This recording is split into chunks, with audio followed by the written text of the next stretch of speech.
Welcome to Bandit's Keep. I'm Daniel. In this video, I want to talk about villains. Now, I'm going to take a little bit of a different approach, I think, here, because oftentimes when people say villain in an RPG or something, what they're talking about is something more like what I might call a BBEG, right? The big, bad, evil guy. When I think of villains, I think of them on all different scales. The villain is not just the person that's trying to destroy the world and that's your 20th level campaign that you're going to build up to them. There's all kinds of villains on all kinds of levels that you'll encounter throughout the game. And if you play an open world sandbox game like me, sometimes these villains might even become, let's say, frenemies. Before I dive into this, I want to give a little bit more of a clean description. That way we know what we're talking about here. So I'm going to talk about three different kinds of bad guys, if you will. First of all, the most simple one to me would be what most people call, or I would call, a boss monster.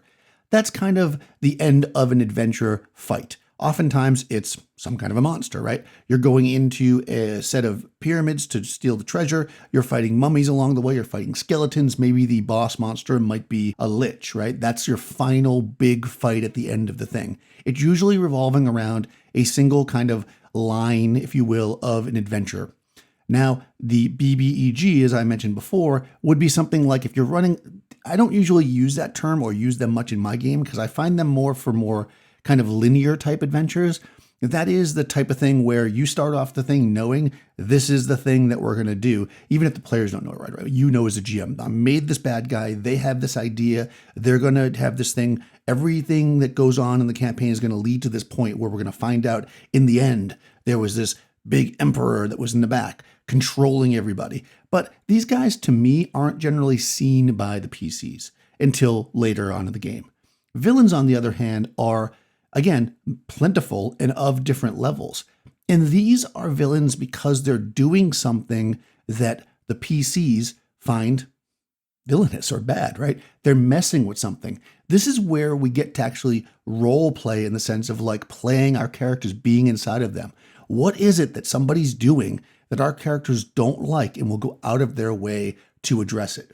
I've talked about this. I think I talk about it a little more in my podcast, but in my campaigns, oftentimes when the player characters reach a certain level, they start going after more of these villainous types. That is to say, even though I'm playing more old school games where they get experience points for gold and treasure, they often stop digging if they run into somebody that just kind of rubs them the wrong way. And that's the kind of villain I like to create. So think of them as someone who is either in their way because they're doing something that's going to prevent what the PCs want to do, maybe some other task they're on the line, especially if you're talking again, open world, right? The PCs might be over here and go, oh, well, okay, we need to get this item so we can stop this curse or help this person or do this thing that they're doing. So they travel over here, and this villain might be running the town that, this item is in, right? So they want to go to this library to do research, but they get there and there's kind of like a mobster, right? And this, D&D style mobster is running, Thieves Guild, I guess, running the place, and they don't let people go in, and you've got to figure out a way. You may have to help the people in the library with this villain that's causing problems, burning books or whatever they're doing, so that you can have the information you want, right? So this is a small chunk of something that you can do. You could deal with them any way you want that's not preordained that you'll even have to deal with them. You could just go to the town and be like, oh man, this town's been run by a Thieves Guild. We don't have time to deal with this. We're just going to move on. These villains are just bad people in the sense they're doing something that's opposed to what your characters want. Now, I say that, and generally speaking, I guess if you're running a campaign where they're all chaotic-y, neutral, you could still have this. But generally you want, I like to run games where at least the player characters are somewhat heroic. My players often come into these things feeling kind of neutral, but the more you play with the group, the more you start to figure out what you can put into the game that will make them go, oh no, we're stepping in here. First, I want to talk about my sponsor, Zeppaku Sci-Fi. This is a couple. They make amazing sci-fi battle maps. You've probably seen me talk about them before. They've got planets, spaceships, mechs, all kinds of fun stuff you can use on your VTT. Or if you're like me, I throw them on my iPad and I bring them to my in-person game. The way you can support them is going to their Patreon. At the $5 level, you get all the new maps that come out each month. That's usually about 3 or 4 new maps. And they make a bunch of variations on these maps, like Destroyed or Alien Goop, stuff like that. They also have a $10 level if you want to step up your game with animated maps. These are super fun if you're using them on a VTT. You've got that little action going on as you're doing your scenes. These are great fun battle maps. I highly recommend you check them out if you're into sci-fi, if you play on a VTT, or like I said, I throw them on my iPad and I take them with me to my in-person gaming. I'll put a link to them down in the description and you can check them out. Now back to the video. What differentiates these villains from, let's say, a monster you have to fight, there's a few things. Number one, their power, as it would be, is generally influence. That is to say, the head of the Thieves Guild might be a 4th level thief, although I guess in games it should be 9th level, but whatever. They might be able to be killed in 3 blows from a powerful fighter. The thing is, you just can't get to them, right? Their power isn't they can walk around slamming people and throwing people through walls. Their power is that they have a group of people that protect them, that run the town, that they have everywhere you go and you talk in a bar, people are hearing you. You can't sneak around. They are connected. And that is what makes them strong. And that's why villains, in this case, are people that take time and generally clever play to overcome more so than just muscle. I mean, that's not to say you can't just knock down the door, but generally they're untouchable because if you touch them, you're going to cause other problems. So they might be untouchable because they're just highly protected, right? They might be untouchable because you're in a town where the law prevents you from doing something. Maybe they are the law, right? Corrupt sheriff type. Maybe it's just that if you did just take them out, they'd be a power vacuum, which would be even worse, right? Maybe they're the lesser of two evils, as it would be.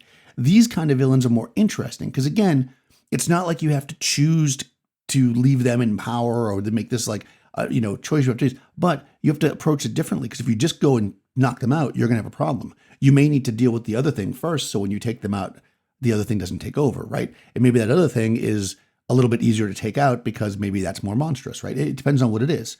And this is where we can come up with really clever and interesting villains.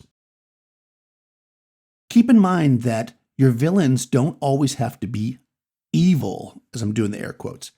They're just self-serving. And what they're doing might cause evil, right? They might be running a company. Let's say they're trying to expand. They want to make money. So they're trying to expand this area by bringing in more people to live. But by doing that, they're logging. And by logging, they're destroying this dryad's grove. And maybe this dryad is super important to the land because if the dryad dies, then what will actually happen is the land will dry up and, all the farming nearby will die, right? So now these people coming in here, pushing progress into the space, this is kind of a villain, right? But are they evil? Not really.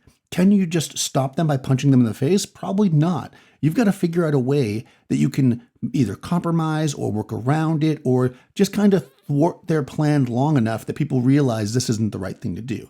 It's a different approach. And this is why I like villains on different levels, right? It could be something very small that you're dealing with at low levels. It could be something higher level that's political where you need that power to really be able to get in, stand in front of the king, right? Your first level PC isn't talking to the king, but a more established PC might be able to.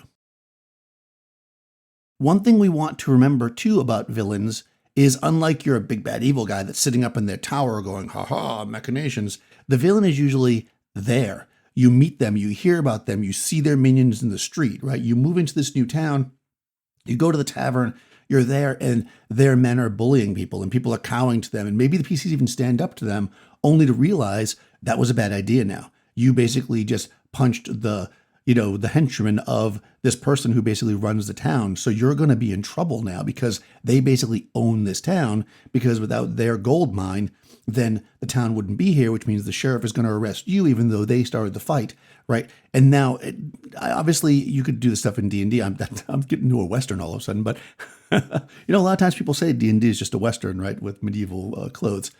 So, but this is it, right? Your villain is this person that you kind of have to be careful about how you mess with them. And it's fun and interesting to have the PCs stumble into them that way.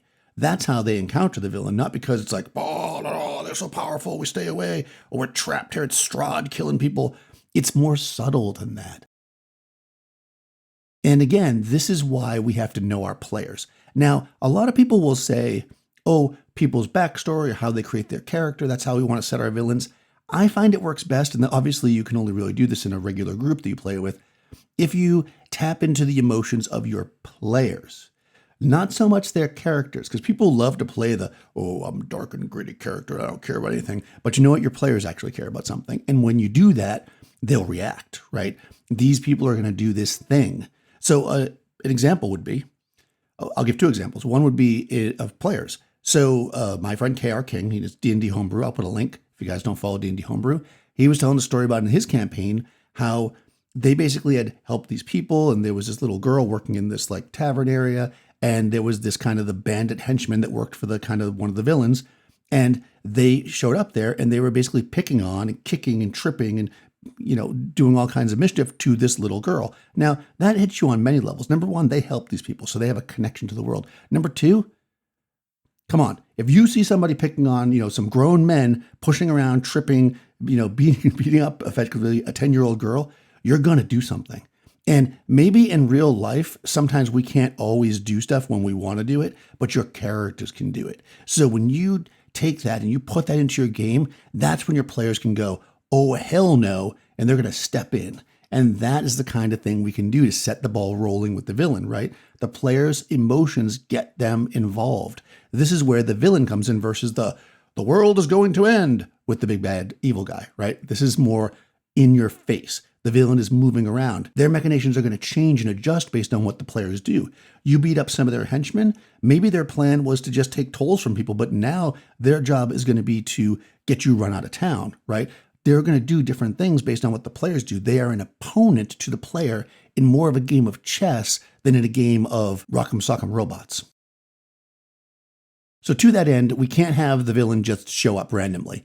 You've got to find out about. This is where rumors are great. This is when, like I mentioned, you go into town and, okay, so I'm reading this novel, Brock. Well, it's a Brock the Barbarian novel series. It's called The Sorceress. I'll put a link. And in this novel, minor spoilers, basically the character runs off because he hears somebody in danger and he helps them and he comes back and his horse, his pony, has been slaughtered, torn apart by some kind of animal. So later he's in this tavern and this woman shows up and, everybody's like, oh, they don't want to... They don't want to mess with her. So clearly, again, this is telling the player character, the barbarian in this case, what's going on, right? Then he goes outside and he sees this animal that clearly is what killed his pony. And now you've got multiple levels. It was telegraphed that she ruthlessly kills, because again, later he starts talking to people. She lets this animal go loose and it slaughters the cows and stuff, and the villages, the farms aren't doing as well because of it. So telegraphed by his pony being killed. They didn't see it. They couldn't fight it. It just happened, right?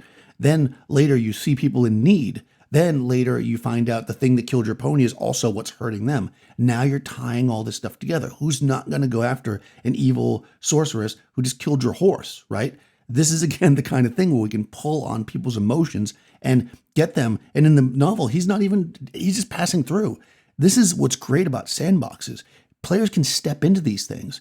And sometimes they will be able to get involved. Sometimes they won't. Sometimes they'll come back to it. And again, sometimes, like I mentioned at the beginning, sometimes that person that was bad and evil and they were fighting at the beginning, sometimes they come to compromises. Sometimes they need that person's help and they start becoming, again, frenemies.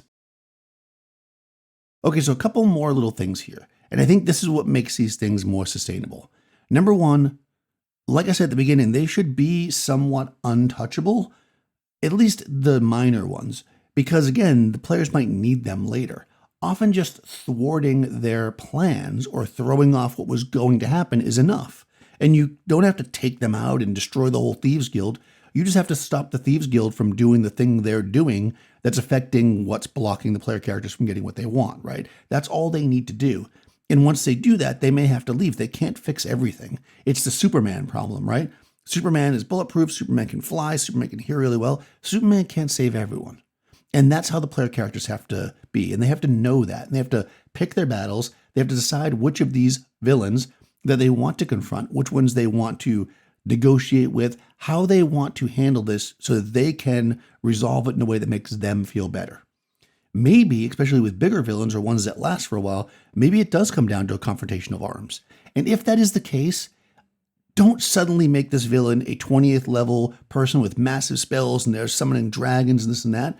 If they were just a regular person that had lots of political influence and they were 2nd level and now the party's 10th level, well, if they get to that person, if they're able to do it and they can figure out a way to get to them and take them out without it causing the other problems I said, let them do it.